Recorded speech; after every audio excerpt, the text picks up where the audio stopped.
Waktu itu udah bahas nggak soal pernyataan Pak Mahfud MD terkait dengan uang 300 triliun yang kemudian diralat menjadi 349 triliun. Ada aliran dana yang disinyalir PPATK dugaan tindak pidana pencucian uang. Udah dibahas nggak itu waktu pertemuan itu? Bu Sri sih yang bahas. Oh jadi nggak ada yang nanyain Nggak. karena semua datang dengan concern masing-masing ya, Iya. lebih pribadi gitu. Nah Bu Sri bicara apa soal itu? Karena ini masih running issue sampai sekarang. Iya, kalau katanya sih itu kan bukan korupsi yang dilakukan di internal ya, tapi sesuai yang diomongin sama PPATK itu bahwa itu jumlah uang yang pernah ditangani oleh Kemenkyu soal TPPU itu.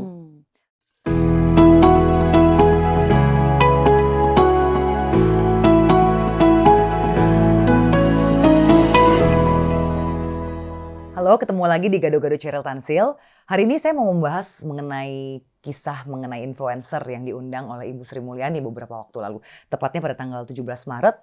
Dan ini menuai berbagai reaksi lah ya dari netizen, dari pengamat juga, dari beberapa tokoh juga. Ada Rizal Ramli misalnya yang mengomentari ini tidak efektif ketika Kemenkeu sedang dihujat oleh netizen kok malah ngundang influencer. Dan banyaklah ada juga nyinyir-nyinyir ke influencer yang ketahuan diundang. Mungkin iri kali karena nggak diundang oleh menteri. Dan hari ini saya mengundang salah satu influencer yang hadir dalam pertemuan. Dia terkenalnya nama panggungnya yaitu Mazini. Kalau anak Twitter pasti tahu. Halo Ya. Mas Mazini. Halo Kak Sheryl. Ya, dipanggilnya Mazini atau nama aslinya nih? Boleh, Mazini boleh, nama asli juga sama aja sih. Karena sebenarnya Mazini nama kecil kamu katanya ya? Iya, iya. Nama kecilnya nama Itali. Nama Itali, cuman kan nggak cocok ya. Waktu itu lagi perang Teluk, jadi lebih cocok ke Saddam aja. Oke, Mas Sadam, selamat datang di Iya. Gado-Gado Cheryl Tansil. Ya, selamat. Terima kasih sudah diundang. Selamat mengundang gitu ya. Iya. Nah, sebelumnya gini, aku mau cerita dulu nih. Sebelum aku dapat kamu, aku udah menghubungi beberapa influencer yang juga hadir. Dan tentunya berupa-rupa alasan mereka. Intinya mereka nggak mau ngomong katanya soal ini. Jadi hanya beberapa yang berani men-tweet. Ada cool tweetnya, termasuk kamu ya. Yang men-tweet pernyataan detailnya apa aja gitu, bikin cool tweet. Ada juga Dr. Tirta Cipeng. Iya. Dia juga nge-tweet tuh. Wah. Terus ada di Lestari, itu di Iya. Instagram dia tulis bahwa aspirasinya apa gitu. Ada beberapa lah yang karena satu dan lain hal mereka bilang kita nggak mau ngomong soal itu. Padahal kan harusnya influencer diundang untuk menginfluence orang ya. Iya, bisa jadi juga seperti itu. Oke. Menurut kamu kenapa kamu bisa diundang dari sekian banyak orang? Apakah kamu seorang ekonom atau karena kamu followernya 270.000? Kalau centang biru kan sekarang udah nggak valid lah ya di Twitter ya. Bisa Semua orang bisa beli. Iya. Nah, menurut kamu kenapa kamu diundang oleh Ibu Menteri Keuangan? Karena mungkin gini ya, karena dari awal ini kan undangan ini memang salah satunya membahas krisis lah ya, krisis isu terhadap Kementerian Keuangan setelah naiknya kasus Mario Dandi dan Rafael ini. Nah, mungkin saya juga termasuk salah satu orang yang dari awal memang nge-tweet soal itu gitu loh. Bukan karena tahu atau kenal sama Mario Dandi atau kenal sama keluarga korban David, enggak. Karena memang aku kerja di media aja gitu loh. Jadi memang naikin berita yang harusnya disuarakan aja sebenarnya gitu sih. Jadi mungkin pertimbangannya mungkin itu juga ya dari Kemenkeu. Tapi aku juga nggak tanya sebenarnya kenapa sih kok harus gua gitu. Ternyata setelah di sana itu gua baru dapat jawabannya. Apa tuh ternyata? Ternyata itu tidak cuman anak-anak Twitter ya. Ya anak Twitter itu ya Cipeng termasuk anak Twitter. Jadi dari lintas platform ternyata ada yang dari memang fokusnya IG, ada yang di TikTok segala macam. Terutama di TikTok lah ya, ada yang di YouTube. Jadi memang lintas platform sih. Jadi memang mungkin itu juga yang jadi pertimbangan mereka, karena yang diundang itu yang memang orang-orang yang merasa pernah berurusan atau pernah mengkritik si Kemenkeu. Termasuk misalkan kita contoh di sini Babe Cabit itu sebenarnya aktif di Twitter tapi nggak terlalu aktif. Ada mungkin dia di YouTube, di IG segala macam ya. Waktu itu seperti Babe misalkan, Itu semua itu kritik, Kak, sebenarnya. Kalau orang mengira kita itu di sana, diamankan atau enggak, semua itu Disiram menyerang duit gitu ya biar habis-habisan. jangan vokal lagi di platform masing-masing. Iya, mungkin Ternyata orang cuman dapat, ya memang enggak ada. kamu Kita kan juga sempat foto tuh souvenir, apa tuh souvenirnya? oh iya, ternyata cuman souvenir itu toh, Yang sama kayak souvenir, souvenir sarung, kawinan sabun ya? iya, nggak ada lain gitu kan. Tapi kan ya namanya persepsi orang kita nggak bisa kita halangi juga ya, Mhm. terserah gitu loh. Tapi kan memang nggak ada apa-apa gitu dan itu ke sana itu hampir semua orang ya, hampir semua orang itu mengkritik dengan permasalahannya masing-masing. Jadi pertemuan berapa jam tuh? Lama, Kak, Dari dari jam jam berapa? 7 maghrib, Mhm. dari jam 7 sampai jam 11 malam kita baru bubar. Sampai jam 11 malam. Iya, Kan bocorannya 20 orang yang diundang ya? iya, 20-an. Itu dari jam 6 sampai jam 11, berarti hampir 5 jam ketemu. iya. Itu karena setiap orang dikasih kesempatan untuk Bicara curhat. sepanjang yang dia mau. Oh, sepanjang yang dia mau. Iya, Kamu bicara berapa lama ke ibu? sekitar berapa ya? 15 menit, 10 menit mungkin. 15 menit. Hmm.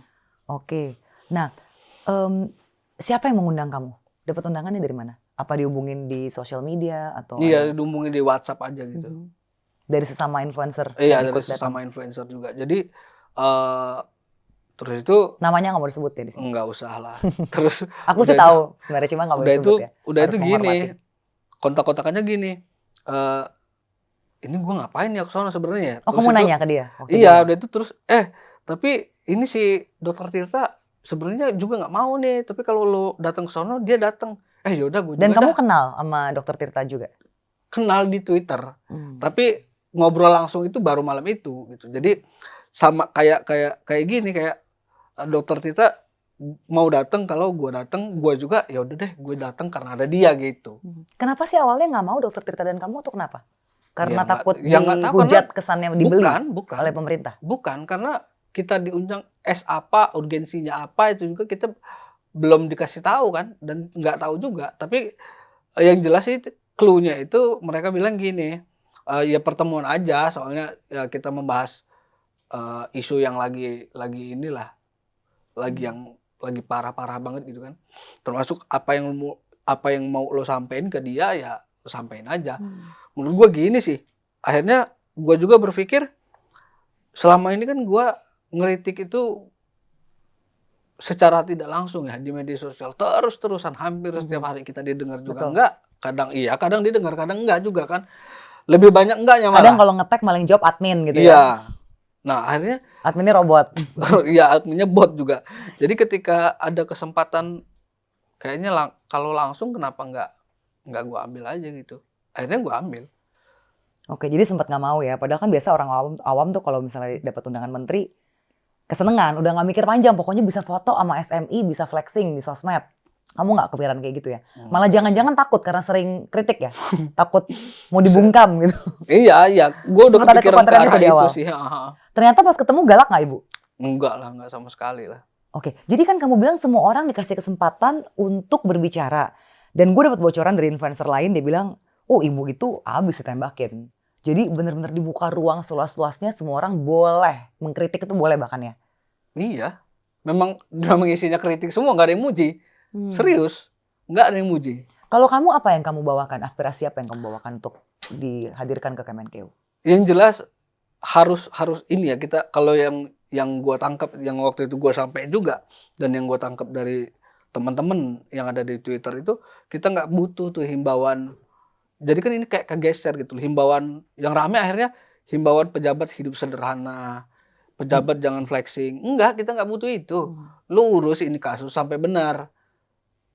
Ya artinya telusuri aliran dananya segala macam sampai clear. Itu yang kita perlu kan. Kita nggak butuh semua harus hidup sederhana, enggak, karena kan nggak semua orang juga terlahir hidup sederhana toh. Ada juga PNS yang memang udah kaya dari lahir banyak gitu, yang nggak jadi masalah juga. Bukan itu sebenarnya concernnya. Udah itu yang kedua, karena yang gua sampaikan adalah publik masih menyoroti kasus ini. Mereka nggak mau ada kasus lain karena waktu itu pernah gua nge-tweet soal salah satu influencer yang di Instagram dia kena kasus penipuan. Ya gua sih sebagai ya sama-sama jurnalis kan pengennya ya memberitakan itu toh. Udah itu tapi langsung dihujat, "Wah, lu pengalihan isu ya, dibayar siapa lu? Lu Oh, mengalihkan ini isu apa lu?" sesudah ketemu dengan Ibu SMI? Belum, itu sebelum. Itu sebelum itu. Oh, bahkan sebelum kamu diundang pun orang udah berpikir kamu pengalian isu dari kasus Kasus lain. Rafael.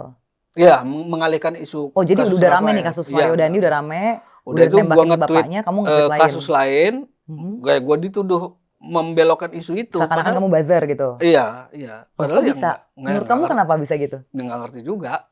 Tapi terlepas dari itu yang bisa kita ambil positifnya adalah ternyata memang publik ini lagi concern ke situ, ke kasus si Rafael ini. Masih gerah lah gitu Iya, ya? masih gerah dan dia nggak pengen dialihkan ke yang lain gitu loh. Kita masih ya mereka still watching kan gitu. Oke.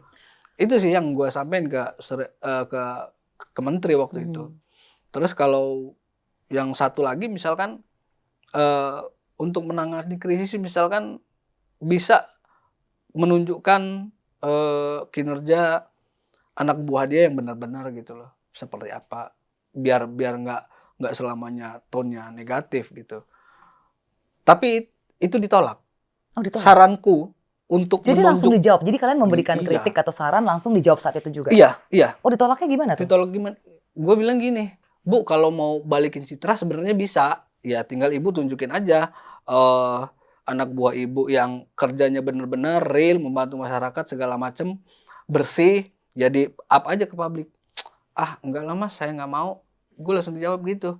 "Saya nggak mau kalau untuk sarannya itu saya nggak terima karena toh kayak gini nih tricky karena mungkin dipikir dia ketika naikin itu kan lebih ke kayak gimmick takutnya dianggap orang sebagai gimmick gitu-gitu. Nah, Padahal Bu kalau Sri kata Pak Mulyani Ridwan nggak mau. Kamil emang ribet ya. Ridwan Kamil pernah ngomong, "Iya Mbak, serba salah nih kalau saya kerja, saya posting dibilang saya pencitraan, gimmick. Tapi kalau saya kerja, saya nggak posting lah, orang nggak tahu saya kerja." Iya. Memang berarti ada dilema itu di semua pejabat tinggi ya. Iya. Oke, nah terus kamu tadi kan udah 3 tuh, ada kasih saran 1 yang ditolak, terus kamu bilang, "Ya udah deh mendingan tuntasin aja lah kasusnya, jangan cuma himbauan." Satu lagi tadi apa tuh? Satu lagi Soal ini ya, aku pernah kasih contoh gini Kak Bu Sri, mencontoh Mari Muhammad Menteri Keuangan kita dulu ya di era Orde Baru. Itu kan kayak out of nowhere yang mana Orde Baru itu citranya sangat buruk, tiba-tiba muncul dia. Nah, itu masih berkesan sampai orang-orang yang pernah ketemu dia sampai sekarang ya. Masih berkesan bahwa dia memang orang yang sederhana dan orang yang bersih gitu. Di bawah dia Kementerian Keuangan saat itu bagus gitu loh. Nah, harus dicontoh lah yang itu. Walaupun walaupun pastilah antara Sri Mulyani dan Mari Muhammad nggak bisa disandingkan. Ya, beda Begitu zaman kan, juga, beda belum ada zaman sosmed juga, dulu iya. ya. Oke, dan kamu ngomong ini karena kamu memang bidangnya itu adalah sejarah ya? Iya. Oke, gue informasi dulu nih untuk yang nonton Gado-Gado Ceril Tansil. Jadi Mas ini atau Mas Sadam ini memang backgroundnya jurnalis ya, sempat di Tribun Lampung ya. Ya, dan Tribun ada di Lampung. beberapa media waktu di Lampung ya, media cetak, di Fokus juga pernah. Nah, akhirnya tapi pindah haluan baru pindah ke sini. Dan dulu seingat gue sih anak-anak media cetak tuh risetnya gila sih. Kalau aku kan di TV tuh harus lebih banyak kayak communication skill karena reportase langsung. Kalau anak cetak mah istilahnya biasanya kita telepon tuh kalau misalnya mau liputan kan. Nah, lalu kamu juga sempat di Desk Ekonomi dan Bisnis ya. Waktu jadi wartawan cetak di Lampung, lalu pindah Jakarta, kamu bergabung dengan VOI. Ini full di online dan desknya adalah sejarah. Iya. Makanya kamu bisa ngomong tentang Mari Muhammad karena mungkin pernah nulis juga soal Pak Mari ya? Enggak, kita pernah buat rubrik itu, tapi riset segala macamnya aku provide sama teman-teman satu tim sih itu. Berarti kamu ngomongnya udah berdasar lah ya, bukan cuma dari asal asbun doang, tapi emang mendasar berarti ya, soal Pak Mari. Oke, terus kalau teman-teman yang lain tuh apa aja yang mereka sampaikan? Meskipun udah banyak yang ngebocorin juga ke sosmed masing-masing sih. Iya. Yang paling menarik deh dari influencer semua itu, yang paling menarik apa? Apa mirip-mirip semuanya minta, misalnya orang pajak jangan galak-galak. Kan iya, rata-rata gitu sih. Orang pajak jangan galak-galak, terus ada beberapa yang kasihan tuh sebenarnya kawan-kawan yang seniman ya, mereka mau gelar pertunjukan, galeri apa segala macam kan, galeri entah ketika mereka keluar ataupun mereka eee ada seniman luar yang mereka undang, itu kan ribetnya setengah mati karena barang-barang bea cukainya harus ditahan kan. Nah itu sih. Terus itu yang kedua, yang menarik itu pembahasan dari Marcel soal royalti ya.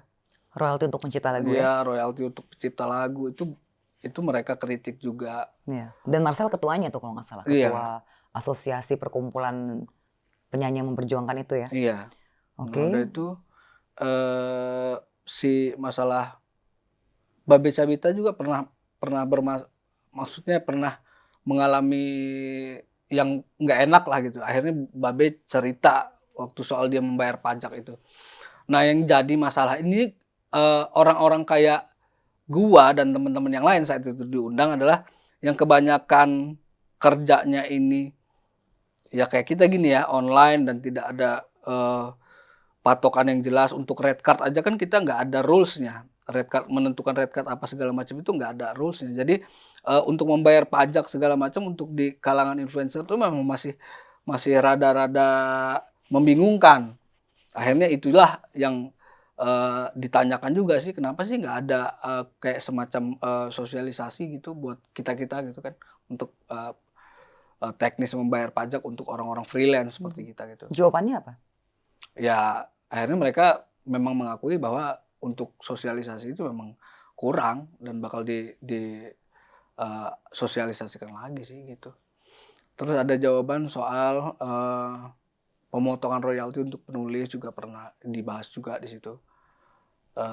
Apalagi ya? Ini yang ditulis di Lestari di Iya, Instagramnya ya. iya. Dan ternyata sebelum bertemu dengan Ibu Sri Mulyani memang sudah turun ya. Sudah turun, tapi ya Berarti itu lagi, sosialisasinya kurang. sosialisasi kurang atau memang karena waktunya jaraknya kurang, nggak jauh ya waktu itu, mungkin ya ada berita itu cuman kan kita fokus ke Oke. masalah kasus di Kemenkyu-nya gitu. Waktu itu udah bahas nggak soal pernyataan Pak Mahfud MD Mhm, terkait dengan uang 300 triliun yang kemudian diralat menjadi 349 triliun. mhm. Ada aliran dana yang disinyalir PPATK dugaan tindak pidana pencucian uang. Udah dibahas nggak itu waktu pertemuan itu? Bu Sri sih yang bahas. Oh jadi nggak ada yang nanyain Nggak. karena semua datang dengan concern masing-masing ya, Iya. lebih pribadi gitu. Nah Bu Sri bicara apa soal itu? Karena ini masih running issue sampai sekarang. Iya, kalau katanya sih itu kan bukan bukan korupsi yang dilakukan di internal ya, tapi sesuai yang diomongin sama PPATK itu bahwa itu eee, jumlah uang yang pernah ditangani oleh Kemenkyu soal TPPU itu. Menurut kamu memang seperti itu apa ini hanya pembelaan? Karena nih ya aku mengutip aja ya. Em, Pak Mahfud sendiri sebagai Menko Polhukam dan nggak mungkin Menko Polhukam ngomong sembarangan ya. Mhm, Dia mengatakan bahwa aliran janggal dan itu terkait dengan 467 pegawai Kemenkeu. Kan lucu ya kalau nggak terkait dengan tindakan tidak benar mhm. oleh pegawai Kemenkeu, ngapain dikeluarin angka 467 itu? Iya, kalau ini sih yang gua lihat ya antara PPATK, antara Menko Polhukam dan Kementerian Keuangan sendiri masih silang pendapat sih. Kita juga pusing ngedengar cerita ini, mana gitu versinya, PPATK ngomong A, Kemenkyu ngomong Oke coba B versi gitu. Ibu SMI yang lengkapnya gimana? Kamu masih ingat nggak? Nah itu gua nggak inget, tapi gua karena dia pakai bahasa finansial yang gue juga nggak seberapa ngerti sih. Jadi jelimet gitu yang ngejelasinnya ya? Iya, iya. Tapi memang kalau menurut versi Kementerian Keuangan itu bukan tindakan pidana korupsi yang dilakukan oleh pegawai dia gitu. Tapi catatan-catatan kasus TPPU yang pernah mereka tangani gitu. Kalau menurut versi kementerian, yang gue tangkap itu. Ada hal-hal menarik lain nggak yang disampaikan oleh Ibu Sri Mulyani? Soal apa lagi ya? Hmm, concern soal di ini sih apa? Termasuk soal kasus inilah ya, Rafael segala macam, mereka Ibu mau. bilang apa? Ya memang kalau kata dia sih mereka soal Rafael ini ya harus janjinya itu sih bakal diusut tuntas lah begitu. Kalau menurut versi, kalau yang gua dengar dari kementerian. Dari ibu Gitu. langsung atau dari asisten? Iya dari ibu langsung karena waktu itu kan buka acara yang ngomong Bu Sri Mulyani terus langsung dilempar ke kita, udah nggak ada yang ngomong Jubir lain. Ibu Pak Prastowo bicara juga nggak? Yang membuka aja. Jadi kamu kesannya apa nih setelah pulang dari ketemu dengan Menteri Keuangan? Ini kan one of the most powerful women in Indonesia gitu. Ya kesannya apa ya? Ya memang Berguna nggak sih sebenarnya kalian dipanggil itu? enggak juga karena ini kan sebenarnya yang gua tangkap adalah gini, ternyata yang diundang oleh kementerian ini banyak pihak, yang dari Pimret media, yang dari ahli hukum, ahli apa segala macam, termasuk influencer ini dari satu plot. Nah, tapi yang rame influencer ini, yang lain itu Namanya juga influencer iya, ya. yang lain itu nggak terlalu rame beritanya, padahal banyak kalangan yang diundang itu. Gitu. Kalau yang ada dari pengamat hukum nggak? Katanya sih orang-orang hukum juga diundang sih sama Dalam kementerian. sesi yang sama atau Oh berbeda? enggak, beda-beda. Karena memang ada yang kritik kan ke Ibu Sri Mulyani bahwa ya harusnya panggil penegak hukum dong, jangan manggil influencer. Iya. Dan mungkin juga udah ada komunikasi itu, cuman belum dipublish gitu ya? Iya, karena kan ada beberapa, ya itu tadi gue bilang, ada yang ahli hukum, finance, orang-orang, tapi di hari yang sama dan momen yang beda gitu loh. Hari yang sama tapi momen beda? Di momen yang beda maksudnya. Di momen yang beda ya. Misalkan gue yang kebagian gue itu hari Jumat. Nah mungkin yang si ahli hukum, ahli ekonomi segala macam itu udah diundang di hari sebelumnya. Yang gue inget itu setelah yang versi influencer ini, selanjutnya pemret media. Nah itu tapi gue nggak tahu tuh kapan, apa minggu depannya, apa hari apanya, gue nggak ngerti itu. Tapi yang jelas rangkaian itu ada. Tapi itu kalian satu rangkaian itu. Ada instruksi nggak untuk naikin ke sosmed kalian atau Enggak. blast foto? Nah itu pertama kali yang blast foto siapa? Blast foto yang mana tuh? Kan ada foto rame-rame ketemu masuk media bahkan. Oh iya itu medianya. Medianya. Oh berarti memang ini undangan resmi sebenarnya yang tidak harus ditutup-tutupi ya? Iya, ya si media itu kan wawancara langsung ke kementerian. Tidur tuh gua sorenya rame. Oh jadi itu acara sampai jam 11 malam, kamu pulang tidur, pagi-pagi bangun, sorenya udah rame. Iya. Ramenya malah kamu yang dihujat. Ya sebenarnya Influencernya banyak dihujat. sih, sebenarnya banyak, hampir semua orang yang datang itu dihujat semua gitu loh. Cuma kalau gua sih ya. Menurut kamu dihujat itu karena orang iri, kok influencer yang ini emang dia siapa? Atau memang ini menunjukkan bang publik udah nggak percaya sama apapun yang dilakukan oleh Kementerian Keuangan. Jadi apapun juga udah deh pokoknya gue pengen ngedumel, gue masih nggak marah sama ada orang yang laporan harta kekayaannya di atas menterinya sendiri dan ternyata itu pun baru dilaporin 1/10-nya. Ternyata kan bukan 50-an miliar tuh ya harta kekayaan ayahnya Mario Dandi, tapi 500-an miliar bahkan. Ya kalau menurut gue sih yang gue tangkap sih gini ya Kak ya, ketika yang muncul influencer itu yang tidak kita tangkap atau yang mereka belum tangkap adalah bukan hanya influencer yang diundang itu, sebenarnya tokoh-tokoh yang lain itu sudah gitu. Ini cuma satu rangkaian aja gitu. Jadi tapi karena ramenya itu jadi kok seolah-olah kok influencer sih yang diundang padahal yang lain juga sudah gitu. Itu aja sih menurut gue ya trigger kemarahannya. Perkara soal ada yang iri atau enggak sih nggak paham lah kita. Tapi yang jelas kalau serangan ke gua sih yang gua sangat paham itu gini. Karena kan memang hampir setiap hari bahkan ya yang gua tweet itu nadanya kritik semua. Jadi ketika gua datang ke sana, nah lu kan tukang kritik, kenapa datang ke situ? Nah, itu sih ya pola pikir biner ya. Artinya kalau gua ada di golongan B, harusnya gua tidak boleh ke A. Kalau gua ada di golongan A, harusnya gua bukan dari golongan B gitu. Orang masih banyak yang berpikir begitu. Padahal kalau menurut gue pribadi sih ya, kalau boleh beropini sih, kalau gue mikirnya justru kalau kita tukang kritik, kesempatan emas bisa ketemu langsung dengan pemangku kebijakan. Nah, makanya itu. Kita harus kritik langsung depan mukanya ya. Iya. Seperti yang kalian lakukan kemarin kan iya, ya. Makanya. Lalu setelah udah ketemu dengan Ibu Sri Mulyani, lo masih nge-tweet kritik lagi nggak? Masih. Kan sempat ada tuh aku baca ada yang nge-tweet kamu kemarin apa tadi gitu, bilang gini. Mana sejak udah ketemu Bu SMI kayaknya tweetnya jadi jelek-jelek nih. Maksudnya udah nggak sekritis dulu, udah nggak setajam dulu. Iya, iya. Mungkin karena berkaca soal yang Sri Mulyani ke apron bandara itu ya. Ya itu kan gue udah bilang, gue nggak tahu masalah penerbangan, gue nggak ngerti protokoler kementerian seperti apa. Ya gue nggak menguasai bidang itu, jadi gue nggak kritik. Yang gue kritik ketika soal ke bea cukai. Bea cukai itu sinting itu. Ada orang menang piala, ada orang menang nyanyi di Jepang. Piala kan dia cuma dapat piala toh. Iya, Nggak tapi pialanya dapat gede uang, ya, nggak dapat gede dan apa-apa. berat. Iya. Dimintain uang 4 juta. Nah, itu menurut gue ya aneh gitu loh. Dengan penanganan yang gitu itu yang masih terus dilakukan oleh pegawai-pegawai bea cukai itu yang bikin orang kesel Iya. gitu loh. Kalau Mbak Alisa Wahid tuh bea cukai juga ya Pak Imigrasi tuh? Iya, itu dia nggak di ini. Diubek-ubek kopernya. Diubek-ubek, Tapi sekarang kan tuh udah baik banget sejak dia naikin ke Twitter, ke sosmed. dituduh TKW dia. Iya, karena cuma 3 hari ke Taiwan ya. Mm-mm. Tapi barusan Mbak Alisa udah nge-tweet, dia bilang, saya barusan udah ke 5 bandara, baik semua. Jangan-jangan, terus ada yang nge-tweet, jangan-jangan ada yang majang foto Mbak kali di kantor supaya yang ini harus perlakuannya beda. Nah, Gitu ya. kamu ngelihatnya gimana terkait dengan, kamu kan anak Twitter banget nih ya. Mhm. Anak Twitter banget lah, pasti kita ngikutin tiap hari gitu isu di Twitter.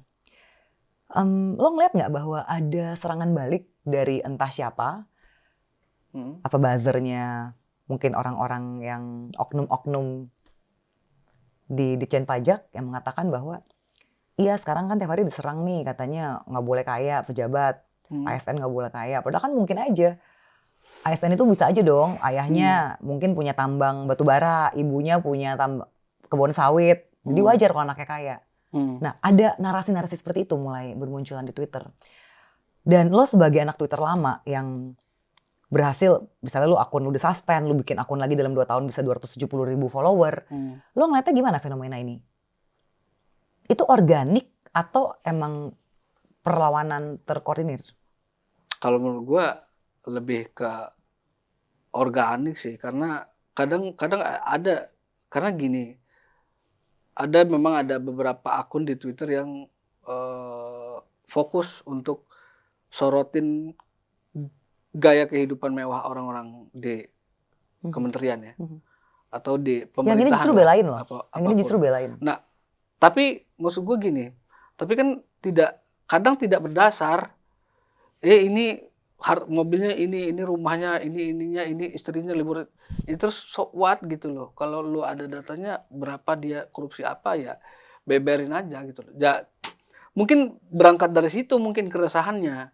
Kenapa sih kok gue memang kagak boleh punya mobil segala macam. Kecuali kalau misalkan gini. Itu pun yang gue tanggapi hanya yang soal Sekda Riau itu karena udah nggak make sense ya. Karena gue pernah kerja di salah satu hotel bintang 5 dan gue tahu berapa harga mereka sekali ngadain event, dan itu nggak make sense memang untuk seorang ASN. Belum lagi kemewahan-kemewahan dia yang lainnya. Berapaan sih? Sekitar 1 M lah paling dikit. Setiap kali ngadain event? Iya. Ini event kantor atau event pribadi? Event pribadi, anaknya ulang tahun ke-17. 1 miliar? Iya. Dan ini udah biasa ya? Sudah biasa. Bisa setahun beberapa kali? Siapa? Misalnya ASN melakukan ini, 1 tahun bisa, misalnya anak ulang tahun, nanti istrinya lagi ulang tahun. Iya mungkin. Cuman yang itu kan, yang dia ulang tahun ke-17 itu yang disorotin kan. Karena sebenarnya yang gua lihat rata-rata ya konglo semua yang rata-rata ngadain anak umur 1 tahun, 2 tahun dirayain di hotel situ. Ya dengan biayanya segitu, tapi ya kita tahu kelihatan kerjanya jelas kayak apa gitu kan. Ini kan makanya rada aneh ya kalau untuk si yang di Sekda itu, sekelas Sekda. Nah, ada juga berapa dirjen-dirjen yang lain gitu kan. Jadi tapi kalau menurut gue ini terlalu masif serangannya, jadi publik tuh nggak fokus. Kayak si siapa tuh yang dirjen di bea cukai di Makassar, itu bea cukai di mana lagi kemarin tuh. Apa karena publik emang udah gerah ya? Mungkin kan nge-spill tetangganya atau orang-orang dekatnya gitu kan, nge-spill kan. Jadi emang udah lama gerah gitu loh. Ini momentum aja, jadi semuanya ditumpahkan ke sosmed. Iya, tapi akhirnya jadi agak bias kitanya gitu ya. Kayak belum selesai di Rafael, ada lagi kasus lain. Jadi ya memang kepecah-pecah, tapi memang masih di lingkup Kementerian Keuangan ini aja. Kalau kemarin kan kita fokusnya ke Polri misalkan gara-gara Sambo itu kan. Ya sekarang memang lagi jatahnya Kementerian Keuangan aja tuh yang lagi jadi public enemy. Ini sebelum kita tutup, kamu ada pesan nggak buat anak-anak Twitter yang nonton hari ini? Kan semua banyak banget yang pengen tahu siapa sih sebenarnya Mazini ini, kok bisa diundang sama Kementerian Keuangan. Ternyata mantan jurnalis juga ya. Sebenarnya bukan ya netizen biasa sih. Tapi ya karena kan ya kalau yang ngikutin gue dari lama sih tahu ya, karena beberapa orang tuh kan kadang gini. Karena kalau gua pribadi gini sih Kak. Gue tidak menganggap follower itu kerbau yang gue cocok hidungnya ketika gue ada endorse dia harus beli barang ini. Enggak. Menurut gue ya ini bisa buat kita gerak bareng-bareng. Ada kasus apa. Jangan kan cuma sekedar, bukan soal ini ya, Sri Mulyani apa segala macam. Orang ngadu bakar sampah, keganggu, ngadu sama gue, naikin gitu loh. Dan akhirnya selesai. Hal-hal sekecil itu aja orang ngadu gitu loh. Dan semua netizen, bukan hanya gue ya, gue dan teman-teman yang lain tuh gerakin itu supaya kasusnya artinya ada solusi lah untuk warga itu. Berarti lo memang punya morality ya, bukan cuma pansos doang ya? Enggak sih, karena memang hampir rata-rata ya kalau mau dibuka DM ini kayak polsek sebenarnya. Tapi kamu banyak gak sih terima endorsean gitu? Dibayar tiap kali nge-tweet kasus? Enggak kalau kasus mah. Kalau produk udah mulai banyak Kalau yang produk datang minta ada, endorse. memang ada beberapa brand. Tapi nggak sering ya. Jadi istilahnya belum bisa jadi pendapatan utama lah ya? Iya. Oke, thank you banget udah mau hadir di Gado-Gado Sama-sama, Cerita Tansil. Kalau gue lihat nih dari obrolan kita, Hmm. berarti memang sosial media ini ya terserah kita ya, kita mau pakai positif apa negatif. Iya, Mau nyinyir betul. doang, mau nembakin ASN yang flexing tapi nggak berdasar. Iya, Jadi nyinyir doang nggak jelas, itu justru nggak ada manfaatnya ya. betul. Kalau kita mau kritik ya harus kritiknya mendasar, kita sampai ke masalah yang sebenarnya. Iya. Dan pakai morality ya, pakai morality dalam Iya. nge-tweet atau apapun yang kita posting di sosial media. Iya, betul. Dan kalau khusus buat lo gunakan sosial media untuk bantu orang ya, Iya, dengan bantu kasus-kasus dinaikin. iyalah. Oke. Walaupun nggak semuanya selesai. Ya, yang penting kita udah berusaha Iya, ya. betul. Thank you banget Mas Mazini Sama-sama, Giuseppe Kak. ya. Iya. Mazini Giuseppe nih, JSP kalau di JSP. Twitternya. Silahkan di follow Mazini_JSP Muhammad Sadam. Thank you banget. Terima kasih sama-sama Kak Sheryl dan Cokro TV. Oke, sampai ketemu di next Gado-Gado Cerita Tansil. Bye.